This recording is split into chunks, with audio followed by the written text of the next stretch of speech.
کہ انسان دنیا میں اپنے نفس پر، اپنے دل پر محنت کرے اور اپنے دل پر محنت کر کے اپنے دل کو مطمئنہ بنا لے. اور میں نے عرض کیا کہ نفس مطمئنہ، دل کو مطمئنہ بنانے کی بات یہ ہے اور اس کی علامت اور نشانی یہ ہے کہ انسان کو اچھائیوں سے محبت ہو جائے اور برائیوں سے نفرت ہو جائے. برائیوں پر اس کا دل دکھے اور اچھائیوں پر اس کا دل مسرور ہو جائے، اس کا دل خوش ہو جائے، تو یہ نفس مطمئنہ کی علامت ہے. اللہ تبارک و تعالیٰ اس کے لیے بشارت اور اللہ تبارک و تعالیٰ نے اس کے لیے خوشخبری کا اعلان فرمایا ہے قرآن مقدس میں. اور یہ اعلان اس کے موت کے وقت کا ہے کہ جب مرنے کا وقت آئے گا تو فرشتے اس سے کہیں گے اے نفس مطمئنہ چل اپنے رب کی طرف.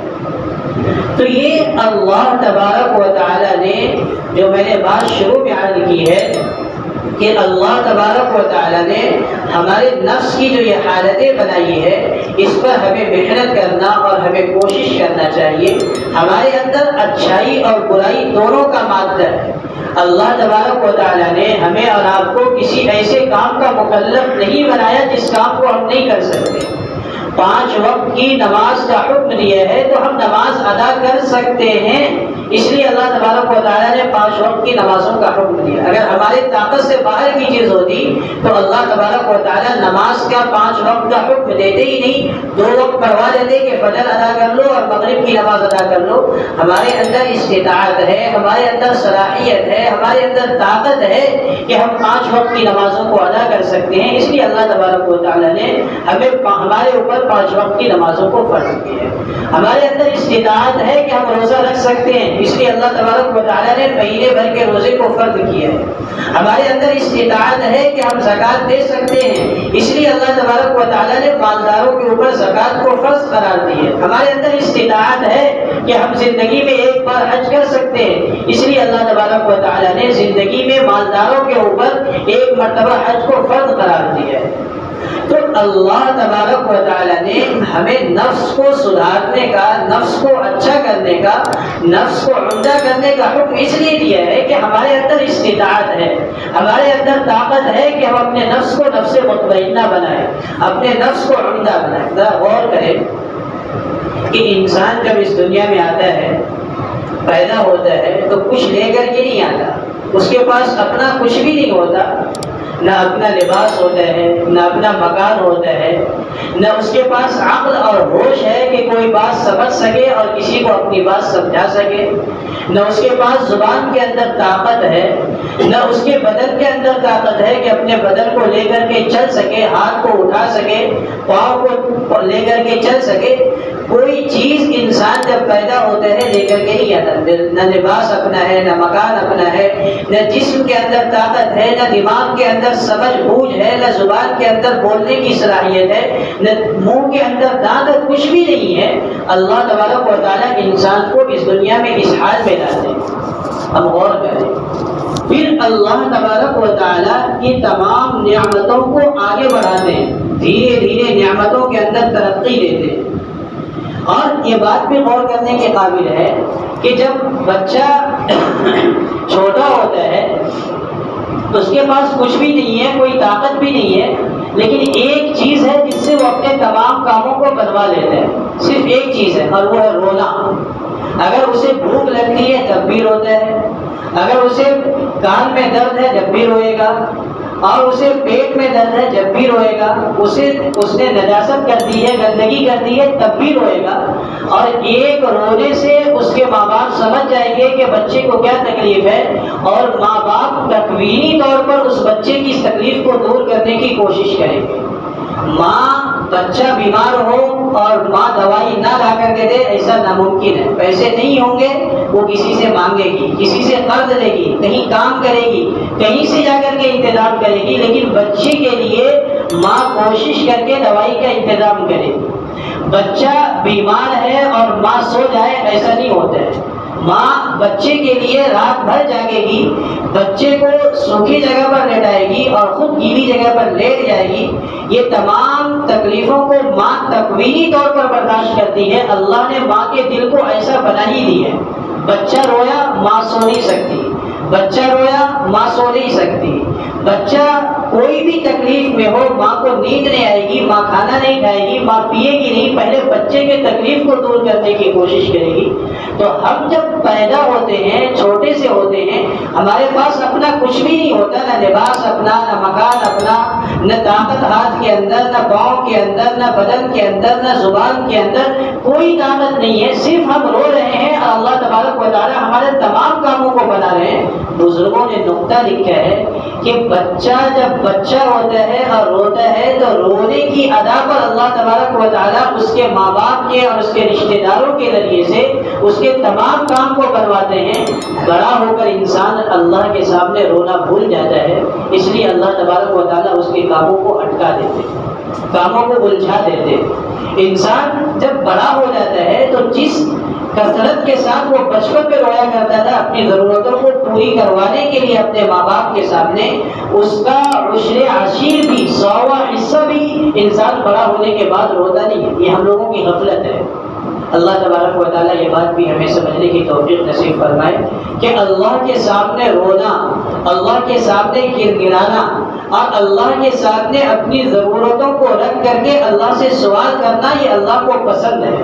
اللہ تبارک و تعالیٰ جب بندہ روتا ہے، گر گراتا ہے اور اپنی ضرورتوں کو اللہ تبارک و تعالیٰ کے سامنے رکھتا ہے، عاجزی کرتا ہے، تو اللہ تبارک و تعالیٰ اس کی ضرورتوں کو پوری کرتے ہیں۔ اسی طرح جس طرح بچہ بچپن میں کچھ اس کے پاس نہیں ہوتا، اپنا کچھ بھی نہیں ہوتا، صرف رو کر کے اپنے تمام کاموں کو اپنے ماں باپ سے کروا دیتا ہے، اسی طرح انسان جب بڑا ہو کر کے اللہ کے سامنے رونے کی عادت بنا لیتا ہے تو اللہ تبارک و تعالیٰ اس کے کاموں کو بناتے ہیں، اور اگر وہ رونے سے رہ جاتا ہے، رونے کی عادت کو ختم کر دیتا ہے، دوسروں کے سامنے روتا ہے، سیٹوں کے سامنے روتا ہے، مالکوں کے سامنے روتا ہے، بڑوں کے سامنے روتا ہے، سیاست دانوں کے سامنے روتا ہے، حکمرانوں کے سامنے روتا ہے، تو اللہ انہی کے دروں پر بار بار اس کو پہنچوا کر کے رلواتے ہیں اور اسے اپنے در پر آ کر کے رونے کی توفیق نہیں دیتے۔ اور جو اللہ کے در پر آ کر کے رونے کی کوشش کرتا ہے، رونا نہیں آتا تو رونے کی شکل بناتا ہے،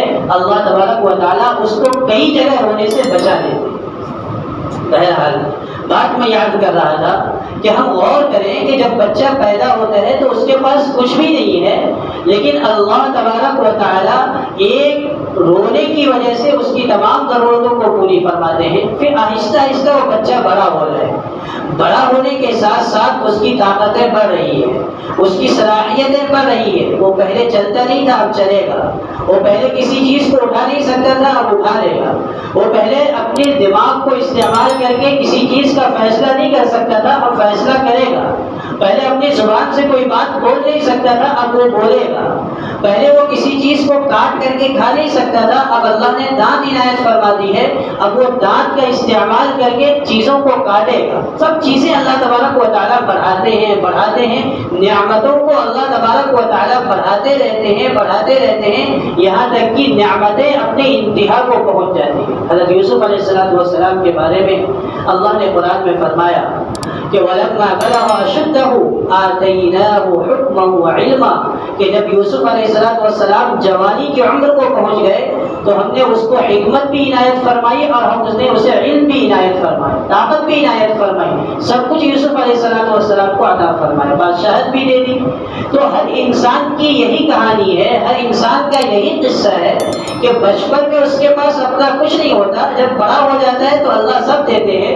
پہلے جسمانی طاقتیں عنایت فرماتے ہیں، عقل و شعور عنایت فرماتے ہیں، اب بڑا ہو گیا ہے، اب وہ شادی بھی کرے گا، اب اس کے بچے بھی ہو جائیں گے، تمام چیزیں، اب اس کا اپنا گھر بھی ہو جائے گا، اس کا اپنا لباس بھی ہو جائے گا، تمام چیزیں اللہ تبارک و تعالیٰ اس کو مہیا کروا دیتے ہیں۔ اللہ یہ چاہتے ہیں کہ میں تمام نعمتیں تمہیں دے رہا ہوں، ان نعمتوں کا صحیح طریقے پر استعمال کرو، اور صحیح طریقے پر استعمال یہ ہے کہ اللہ نے جن نعمتوں کو جس طرح استعمال کرنے کا حکم دیا ہے ان نعمتوں کو اسی طرح سے استعمال کرو۔ لیکن ہوتا کیا ہے، جب بچہ بڑا ہو گیا، جوان ہو گیا، تو جس نے نعمت عنایت فرمائی ہے وہ نعمت تو اسے معلوم ہے، لیکن نعمت جس نے عنایت فرمائی ہے اس کو بھول جاتا ہے۔ اللہ نے اتنی ساری نعمتیں عنایت فرمائی، اللہ کو بھول جاتا ہے۔ ہم کسی مکان میں کرائے کے طور پر رہے، کسی آدمی سے ہم نے کرائے کے طور پر مکان لیا، اس پہ رہنا ہم نے شروع کیا، اور ہم نے اس مکان کو گندا کرنا شروع کر دیا، مکان کا غلط استعمال کرنا شروع کر دیا، مکان کی دیواروں کو نقصان پہنچانا شروع کر دیا۔ مالک مکان آئے گا تو ہم کو کہے گا کہ گھر خالی کر دو، مکان خالی کر دو، تم مکان کا صحیح استعمال نہیں کر رہے، مکان کو تم غلط طریقے پر استعمال کر رہے ہو۔ یہ دنیا کے اندر چھوٹا سا گھر، چھوٹا سا مکان، اس کے لیے انسان یہ چاہتا ہے کہ میرا گھر کرایہ دار استعمال کرے تو میری مرضی کے مطابق استعمال کرے، اس کو کوئی نقصان نہ پہنچائے، جیسا میں چاہتا ہوں گھر کا ویسا ہی استعمال کیا جائے، اس کی دیواروں کو کوئی نقصان نہ ہو، اس کے چھت کو کوئی نقصان نہ ہو، اس کے نل کے اندر کوئی خرابی نہ پیدا ہو۔ اگر خرابی پیدا کرتا ہے تو انسان اس کی بھرپائی کروا کر کے لیتا ہے۔ ذرا سوچے کہ یہ ہم 5.5 فٹ اور 6 فٹ کے انسان ہیں، اور اس کے اندر اتنی ساری اللہ تبارک و تعالیٰ کی کاریگری ہے، سر کے بال سے لے کر کے پاؤں کے ناخن تک، اور پاؤں کے ناخن سے لے کر کے سر کے بال تک، اتنی ساری کاریگری ہے، اور اللہ تبارک و تعالیٰ نے یہ تمام نعمتیں ہمیں ادھار دیا ہے، ہمیں اپنا اس کا مالک نہیں بنا دیا ہے کہ ہم جس طرح ان نعمتوں کا چاہے استعمال کریں، کان کا جیسا چاہے استعمال کرے، زبان کا جس طرح چاہے استعمال کرے، آنکھ کا جس طرح چاہے استعمال کرے، پاؤں کا جس طرح چاہے اس طرح استعمال کرے۔ اللہ نے یہ نعمتیں ہمیں ادھار عنایت فرمائی ہے، ان نعمتوں کا ہم مالک نہیں بن گئے، اسی لیے کسی کے لیے اپنے ہاتھ کا کاٹ لینا جائز نہیں ہے، کسی انسان کے لیے اپنے آنکھ کا پھوڑ لینا یا پھوڑوا لینا جائز نہیں ہے۔ کوئی کہہ دے کہ نہیں میرے آنکھ کو پھوڑ دو، میں اس کے لیے دستخط کر کے دیتا ہوں، علماء نے لکھا ہے، فقہاء نے لکھا ہے کہ اس کی اجازت نہیں ہے، وہ گنہگار ہوگا۔ خودکشی کرنا، اپنے آپ کو مار ڈالنا، پہاڑ پر سے گرا لینا، پھانسی لگا لینا، اپنے آپ کو جلا لینا، اپنے آپ کو کسی طور پر ختم کر لینا، یا اپنے جسم کے کسی عضو کو نقصان پہنچانا، یہ شرعی اعتبار سے گناہ ہے۔ اسی لیے اللہ کے نبی صلی اللہ علیہ وسلم نے فرمایا کہ اگر کوئی آدمی خودکشی کرتا ہے تو اسے یہ سزا عنایت کی جائے گی کہ اسی طرح سے وہ مرتا رہے گا، پھر اسے زندہ کیا جائے گا، پھر وہ مرے گا، پھر اسے زندہ کیا جائے گا۔ اگر کسی نے پہاڑ سے چھلانگ لگا کر کے مرا ہے تو اللہ تبارک و تعالیٰ قیامت کے دن اس کو یہ سزا دیں گے کہ وہ بار بار پہاڑ کے اوپر سے چھلانگ لگائے گا، مرے گا، پھر اسے زندہ کیا جائے گا، پھر چھلانگ لگائے گا۔ تو یہ اللہ تبارک و تعالیٰ کی جتنی نعمتیں ہیں، مالک مکان اپنے مکان کے اندر کوئی خرابی دیکھنا نہیں چاہتا، تو اللہ تبارک و تعالیٰ ہمیں اور آپ کو اتنی ساری نعمتیں عنایت فرمائی ہے، ان نعمتوں کا ہم غلط استعمال کریں گے تو ہم سوچیں کہ کیا اللہ تبارک و تعالیٰ راضی ہوں گے؟ بالکل راضی نہیں ہوں گے۔ اللہ کی نعمتوں کو صحیح طریقے پر استعمال کرنا یہ اللہ کی رضامندی کی دلیل ہے، اور اللہ کی نعمتوں کو غلط طریقے پر استعمال کرنا یہ اللہ کی ناراضگی کی دلیل ہے، اللہ اس سے ناراض ہوتے ہیں۔ اور آگے کی بات یہ ہے کہ آدمی، ہم انسان اگر ان نعمتوں کو، جو ساری نعمتیں اللہ تبارک و تعالیٰ نے ہمیں عنایت فرما رکھی ہے، ان نعمتوں کو صحیح طریقے پر استعمال کریں گے تو مرتے وقت اللہ تبارک و تعالیٰ ان نعمتوں کو لے لیں گے۔ میں نے بات عرض کی ہے، بچہ پیدا ہوتا ہے اس کے پاس اپنا کچھ بھی نہیں ہے، جوان ہو جاتا ہے اس کے پاس تمام چیزیں تکمیل کو پہنچتی ہے، ہر چیز کے اندر طاقت ہوتی ہے، پھر جب انسان مرتا ہے تو آپ دیکھیں پہلے آہستہ آہستہ اللہ تبارک و تعالیٰ نعمتوں کو واپس لیتے ہیں۔ پہلے وہ بہت دور کوئی آدمی آہستہ بات کر رہا ہے تو سن لیتا تھا، اب آہستہ آدمی قریب میں آ کر کے آدمی زور سے بات کر رہا ہے تو آدمی سن نہیں پا رہا ہے۔ پہلے بہت دور تک دیکھ لیتا تھا، اب چشمہ لگا کر کے بھی دور تک نہیں دیکھ پا رہا ہے۔ پہلے وہ بہت ساری چیزوں کو ہضم کر لیا کرتا تھا، اب کھا کر کے کوئی معمولی چیز بھی کھاتا ہے تو اس کو فکر ہوتی ہے کہ یہ چیز ہضم ہوگی کہ نہیں ہوگی۔ تو اللہ تبارک و تعالیٰ آہستہ آہستہ لیتے ہیں، اور جب مرتا ہے انسان تو موت نام ہے نعمتوں کے چھن جانے کا، نعمتیں چھین لی گئی، موت آ گئی۔ آدمی کی آنکھ کی روشنی ختم ہو گئی، کان سے سننے کی طاقت ختم ہو گئی، زبان سے بولنے کی طاقت ختم ہو گئی، زبان سے چکھنے کی طاقت ختم ہو گئی، پاؤں سے چلنے کی طاقت ختم ہو گئی، ہاتھ سے پکڑنے کی طاقت ختم ہو گئی، یعنی موت آ گئی۔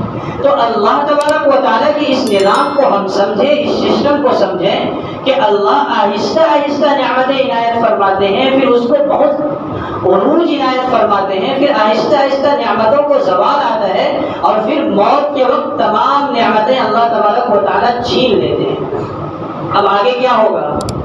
اب آگے آدمی اگر آنکھ کا صحیح استعمال کیا ہے تو مرنے کے بعد اللہ تبارک و تعالیٰ جب محشر میں اسے دوبارہ اٹھائیں گے تو اس کو آنکھ کی روشنی عنایت فرمائیں گے.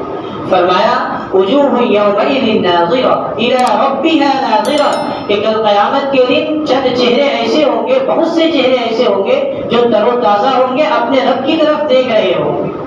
کیا مطلب ہے؟ مطلب یہی ہے کہ مرتے وقت اللہ تبارک و تعالیٰ نے آنکھ کی روشنی چھین لی تھی، دیکھ نہیں پا رہا تھا. اب محشر کے دن اللہ تبارک و تعالیٰ کھڑا کریں گے تو روشنی اس صورت میں عنایت فرمائیں گے آنکھ کے اندر جب آنکھ کا استعمال ہم نے اس دنیا میں صحیح طریقے پر کیا ہوگا.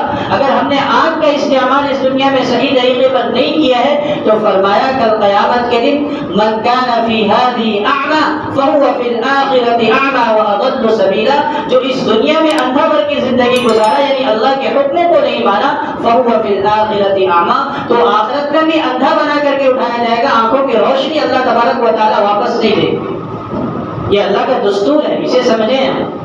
کان کا ہم نے صحیح استعمال کیا ہے، مرتے وقت کان کی طاقت چھین لی جائے گی. کل قیامت کے دن اللہ تبارک و تعالیٰ کان کی طاقت اس وقت واپس لوٹائیں گے اگر ہم نے کان کا صحیح طریقے پر استعمال کیا ہوگا. زبان کا صحیح طریقے پر ہم نے استعمال کیا ہے تو بولنے کی طاقت ملے گی، ورنہ بولنے کی طاقت نہیں ملے گی. ہم نے حلال اور حرام کے درمیان تمیز کیا ہے تو کل قیامت کے دن اللہ تبارک و تعالیٰ حلال استعمال کرنے والوں کو جنت کی نعمتوں سے سرفراز فرمائیں گے، اور اگر ہم نے حرام چیزوں کا استعمال کیا ہے تو اللہ تبارک و تعالیٰ جہنم کی چیزوں سے ہمارا سامنا کروائیں گے. لحمن طریقہ فرمایا قرآن میں کہ جس نے حلال چیزوں کا استعمال دنیا میں کیا ہے اللہ تبارک و تعالیٰ اسے بھنے ہوئے پرندوں کا گوشت استعمال کروائیں گے اور کتنی ساری نعمتیں دیں گے وہ الگ ہے.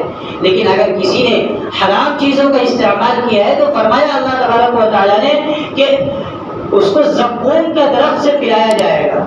اور زقوم کا درخت کانٹے دار درخت، ایسا درخت کہ نہ انسان اسے گر سکے، نہ اسے نگل سکے، نہ اگل سکے، نہ اسے نگل پائے گا نہ اسے اگل پائے گا. اس قدر خطرناک قسم کا درخت ہوگا. تو حرام اور حلال، حلال کا استعمال، حلال نعمت کا استعمال اور حلال نعمت کا استعمال. اگر اچھی چیزیں پی ہے، ہم نے جو شربتیں پینے کا اللہ تبارک و تعالیٰ نے حکم دیا ہے تو اللہ تبارک و تعالیٰ نے فرمایا وَسَقَاهُمْ رَبُّهُمْ شَرَابًا طَهُورًا کہ ہم اس کو شراب طہور کر قیامت کے دن پلائیں گے. اور اگر ہم نے غلط چیزیں استعمال کی ہے اور نشہ آور چیزوں کا استعمال فرمایا تو فرمایا کہ ایسی بدبودار چیز پلائی جائے گی کہ جہنمیوں کے پیپ اور خون جو نکلیں گے فرشتے اسے برتن میں جمع کریں گے اور پیاس لگنے پر اس جہنمی کو جس نے دنیا کے اندر حرام چیزوں کو پی کر کے استعمال کیا ہے اسے اس کو پلایا جائے. لباس اگر حلال طریقے پر استعمال کر کے ہم نے پہنا ہے تو اللہ تبارک و تعالیٰ فرماتے ہیں وَلِبَاسُهُمْ فِيهَا حَرِيرٌ کہ جنت میں اسے ریشم کے کپڑے پہنائے جائیں گے. اور اگر غلط کپڑے ہم نے استعمال کیے، الٹے سیدھے کپڑے، سنتوں کی قدر نہیں کی، آدھا بدن کپڑا پہن لیا ہے اور آدھا بدن کپڑے خالی ہے، اتنی شرم کی بات ہے کہ ہم لوگ مسلمان ہو کر کے، ایمان والے ہو کر کے مسجد میں آتے ہیں نمازوں کے لیے، لیکن ایسے کپڑے پہن لیتے ہیں کہ اگر ہم رکوع میں جائیں تو ہمارا سطر کھل جاتا ہے. اب یاد رکھیں کہ یہ ناف سے لے کر کے یہ گھٹنا تک، گھٹنے کے نیچے تک یہ سطر ہے مردوں کا. نہ مرد کسی مرد کو دکھا سکتا ہے اور نہ کھول کر کے چل سکتا ہے. اب جب ہم اس طرح کے پینٹ پہنیں گے، اس طرح کے کپڑے پہنیں گے کہ جس کے پہننے کے بعد ہم جب رکوع میں جائیں گے تو ہمارے پیچھے کا جو صدر کا حصہ ہے وہ کھل جائے گا، تو اس سے ہماری نماز بھی جائے گی اور جو لوگ دیکھیں گے وہ بھی گنہگار ہوں گے اور ہم دکھلانے کے گنہگار ہوں گے. لیکن لباسوں کی طرف بھی توجہ نہیں جاتی. ہمیں لباسوں کو بھی درست کرنا چاہیے. ضروری نہیں ہے کہ آپ کرتا پاجامہ پہنیں اور یہ بھی ضروری نہیں ہے کہ آپ جبہ پہن لیں، لیکن کم از کم اس قدر تو کپڑا پہنیں کہ ہمارا سطر نہ کھلے اور سطر کی بے حرمتی نہ ہو، کسی کی نماز خراب نہ ہو، کسی کی نظر کی حفاظت، نظر خراب نہ ہو. کپڑوں کی طرف بھی توجہ دینی چاہیے. بہرحال میں یہ عرض کر رہا تھا کہ اگر ہم نے صحیح طریقے پر کپڑوں کا اس دنیا میں استعمال کیا ہے تو اللہ تبارک و تعالیٰ جنت میں کپڑے بھی عمدہ پہنائیں گے. اگر ہم نے غلط استعمال کیا ہے تو اللہ تبارک و تعالیٰ بدبودار کپڑے پہنائیں گے کل قیامت کے دن جہنم کے اندر. علماء نے لکھا ہے کہ اگر دنیا کے تمام انسان مر جائیں اور تمام درندے پرندے جانور مر جائیں اور سب کو ایک جگہ جمع کر دیا جائے، اس کے اندر سے جو بدبو نکلے گی جہنمی کے کپڑے سے، اس سے خطرناک قسم کی بدبو نکلے گی. ایسا کپڑا اللہ تبارک و تعالیٰ جہنمیوں کو اوپر ہے۔ تو یہ کوئی معمولی باتیں نہیں ہے، یہ کوئی سن کر کے ادھر سے سن کر کے ادھر سے نکال دینے کی باتیں نہیں ہے۔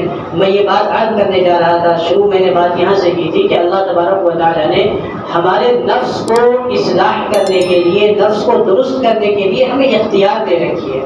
ہمارا نفس امارہ ہوتا ہے، گناہوں کی طرف مائل ہوتا ہے، ہم اس کو نفس لوامہ بنائیں، یعنی گناہ ہو جائے تو ندامت ہو، اور اس پر محنت کر کے نفس کو نفس مطمئنہ بنائے۔ جب نفس مطمئنہ بن جائے گا تو ہمیں گناہوں سے نفرت ہوگی، اچھے کاموں سے ہمیں الفت اور محبت ہوگی، بھلائیوں کی طرف ہم جائیں گے، برائیوں سے ہم روکیں۔ ہم ذرا سوچیں کبھی بیٹھ کر کے کہ اللہ تبارک و تعالیٰ ہمیں اتنی ساری نعمتوں سے کیوں نوازتے، کیوں اتنی ساری نعمتیں ہمیں عطا فرما رکھی ہے، اور اس قدر نعمتوں سے ہمیں سرفراز کر رکھا ہے۔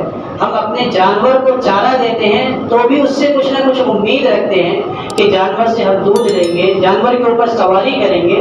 اللہ تبارک و تعالیٰ ہمیں اتنی ساری نعمتوں سے نواز رکھے ہیں کہ اللہ تبارک و تعالیٰ ہم سے کچھ طلب نہیں کرتے، کہ اللہ تبارک و تعالیٰ ہم سے کچھ مطالبہ نہیں کرتے۔ بزرگ کو مطالبہ ہے، اور مطالبہ یہی ہے کہ ہم اپنی زندگی کے رخ کو صحیح کریں، اپنی زندگی ایسی بنائیں کہ کسی کو تکلیف نہ پہنچے، کسی کو نقصان نہ پہنچائے، کسی کی بھلائی کر دے، کسی کے ساتھ اچھائی کا معاملہ کر دے، اور اللہ کے ساتھ اپنے معاملے کو درست کر لے، مخلوق کے ساتھ اپنے معاملے کو درست کرے اور اللہ کے ساتھ اپنے معاملے کو درست کر لے، تو اللہ تبارک و تعالی ہمیں آخرت کی کامیابیوں سے سرفراز فرمائیں گے۔